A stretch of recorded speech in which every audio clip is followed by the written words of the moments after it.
Hello friends, welcome back to our channel. Friends, మనం ముందు క్లాస్లో ప్రాథమిక హక్కుల గురించి చర్చించుకోవడం జరిగింది. అలాగే మనకు ఆర్టికల్ 13 వరకు మనము చెప్పుకోవడం జరిగింది. ఆర్టికల్ 13 సబ్ ఆర్టికల్ 3 వరకు మనం ముందు క్లాస్లో చెప్పుకోవడం జరిగింది. ఈరోజు మనం ఆర్టికల్ 14 గురించి మనం చెప్పుకోవడం జరుగుతుంది. అయితే ఈ ఆర్టికల్ 14 సబ్ ఆర్టికల్ ఏలోని మనకు ఏం చెప్తుంది అంటే, చట్టం ముందు అందరూ సమానులే, చట్టం ముందు అందరూ సమానులే అని ఆర్టికల్ 14 సబ్ ఆర్టికల్ ఏలో తెలియజేయడం జరిగింది. అయితే ఈ భావనను బ్రిటన్ దేశం నుండి స్వీకరించడం జరిగింది. ఏంటండి, చట్టం ముందు అందరూ సమానులే అనే భావనను మనం బ్రిటన్ దేశం నుండి స్వీకరించడం జరిగింది. అలాగే తర్వాత చూసినట్లయితే ఆర్టికల్ 14 సబ్ ఆర్టికల్ బిలో మనకు చట్టం మూలంగా సమాన రక్షణ, ఈ చట్టం మూలంగా సమాన రక్షణ అనే భావనను మనకు అమెరికా దేశం నుండి స్వీకరించడం జరిగింది. చట్టం ముందు అందరూ సమానులు అనేది ఆర్టికల్ 14 ఏలోని మనకు తెలియజేయడం జరుగుతుంది. ఈ చట్టం ముందు అందరూ సమానులు అనే భావనను బ్రిటన్ దేశం నుండి స్వీకరించాము. అలాగే చట్టం మూలంగా సమాన రక్షణ అనే భావనను అమెరికా దేశం నుండి స్వీకరించడం జరిగింది. అలాగే ఆర్టికల్ 361 ప్రకారం రాష్ట్రపతి, గవర్నర్లు చట్టం ముందు సమానులు కారు, అనగా వీరిపై ఎలాంటి క్రిమినల్ కేసులు పెట్టరాదు, కానీ 2 నెలల ముందు నోటీస్తో సివిల్ కేసులను పెట్టవచ్చు. ఆర్టికల్ 361 ప్రకారం మనకు రాష్ట్రపతి మీద అలాగే గవర్నర్ల మీద చట్టం ముందు వీళ్ళు సమానులు కారు, వీరిపైన ఎలాంటి క్రిమినల్ కేసులు పెట్టడానికి వీలు కాదు, కానీ 2 నెలల ముందు నోటీస్తో సివిల్ కేసులను వీళ్ళపైన పెట్టే అధికారం మనకు ఆర్టికల్ 361 ప్రకారం తెలియజేయడం జరిగింది. అయితే విదేశీ రాయబారులు, దౌత్యవేత్తలు, ఐక్యరాజ్య సమితి అంగాలలో పనిచేసే వారికి ఈ నిబంధన వర్తించదు. ఏదండి, చట్టం ముందు అందరూ సమానులనే నిబంధన మనకు విదేశీ రాయబారులకు, అలాగే దౌత్యవేత్తలకు, ఐక్యరాజ్య సమితి అంగాల్లో పనిచేసిన వారికి ఈ నిబంధన అనేది వర్తించదు. కానీ 105 ఆర్టికల్ ప్రకారం పార్లమెంటు సభ్యులకు, 194 ఆర్టికల్ ప్రకారం శాసనసభ సభ్యులకు కొన్ని ప్రత్యేక అధికారాలు కలవు. అలాగే ఈ నిబంధన సమన్యాయ పాలనను పోలింది. అలాగే సమన్యాయ పాలనను an introduction study law of the constitution అనే గ్రంథంలో ఏవి డైసీ అనే వ్యక్తి సమన్యాయ పాలనను వివరించారు. ఎవరండి? ఏవి డైసీ అనే వ్యక్తి an introduction study law of the constitution అనే గ్రంథంలో మనకు సమన్యాయ పాలన గురించి వివరించడం జరిగింది. అలాగే ఆర్టికల్ 15 సబ్ ఆర్టికల్ 1 ప్రకారం కుల, మత, జాతి, లింగ, పుట్టిన ప్రదేశం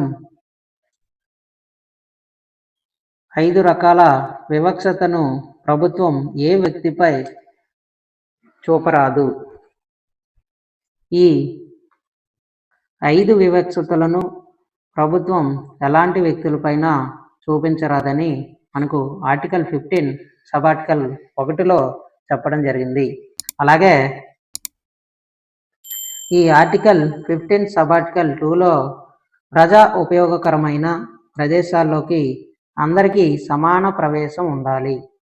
ఉదాహరణకు హోటల్స్, దేవాలయాలు, అలాగే రెస్టారెంట్లు, పార్కులు ఇలాంటి మొదలైనవి అందరికీ ప్రవేశం ఉండాలని మనకు ఆర్టికల్ 15(2)లో తెలియజేయడం జరిగింది. అలాగే ఆర్టికల్ 15 సబ్ ఆర్టికల్ 3లో ఏం చెప్తుంది అంటే స్త్రీలకు పిల్లలకు ప్రత్యేక సదుపాయాలు కల్పించాలి. స్త్రీలకు పిల్లలకు ప్రత్యేకమైన సదుపాయాలు కల్పించాలి. అలాగే తర్వాత చూసినట్లయితే తర్వాత ఆర్టికల్ 15 సబ్ ఆర్టికల్ 4 ఏం చెప్తుందయ్యా అంటే ఎస్సీ ఎస్టీలకు విద్యాపరమైన అంశాల్లో ప్రత్యేక రిజర్వేషన్లు కల్పించాలి. ఏంటండి? ఎస్సీ ఎస్టీలకు విద్యాపరమైన అంశాల్లో ప్రత్యేక రిజర్వేషన్లు కల్పించాలి. బడుగు బలహీన వర్గాలకు ప్రత్యేక సదుపాయాలు కల్పించాలని మనకు ఆర్టికల్ 15(4) చెప్పడం జరుగుతుంది. అలాగే ఈ అంశాన్ని మొదటి రాజ్యాంగ సవరణ 18/6/1951 నాడు చేర్చడం జరిగింది. మొదటి రాజ్యాంగ సవరణ 1951 సంవత్సరంలో మనకు 18వ తారీఖు 6 నెలలోని ఈ అంశాన్ని చేర్చారు. అయితే చంపకం దొరై రాజు 1951 సంవత్సరంలో ఈ కేసులో తమిళనాడు రాష్ట్రానికి సంబంధించి మత ప్రాతిపదికన రిజర్వేషన్లు చెల్లవని సుప్రీంకోర్టు తీర్పు చెప్పింది. ఎప్పుడండి? 1951 సంవత్సరంలో చంపకం దొరై రాజు కేసులో తమిళనాడు రాష్ట్రానికి సంబంధించిన మత ప్రాతిపదికన రిజర్వేషన్లు చెల్లవని సుప్రీంకోర్టు తీర్పు చెప్పడం జరిగింది. అలాగే ఆర్టికల్ 15 సబ్ ఆర్టికల్ 5లో ఏం చెప్తుందయ్యా అంటే ఎస్సీ ఎస్టీలతో పాటు ఓబీసీలకు ఉన్నత విద్యా సంస్థల్లో 27% రిజర్వేషన్లు కల్పించడానికి ఉద్దేశించింది. ఆర్టికల్ 15 సబ్ ఆర్టికల్ 5 ఏం చెప్పిందయ్యా అంటే ఎస్సీ ఎస్టీలతో పాటు ఓబీసీలకు కూడా ఉన్నత విద్యా సంస్థల్లో 27% రిజర్వేషన్లు కల్పించాలని తెలియజేయడం జరిగింది.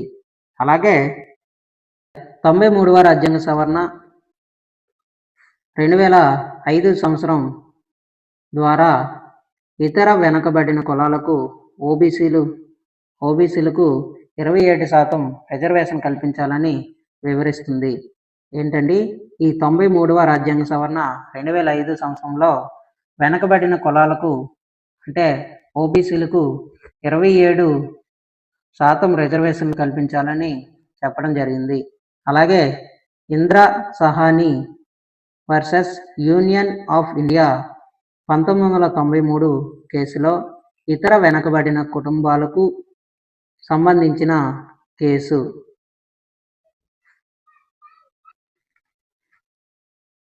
వెనుకబడిన కుటుంబాలకు సంబంధించిన కేసు ఏంటండి? Indira Sawhney versus union of India case 1993 సంవత్సరంలో వేయడం జరిగింది.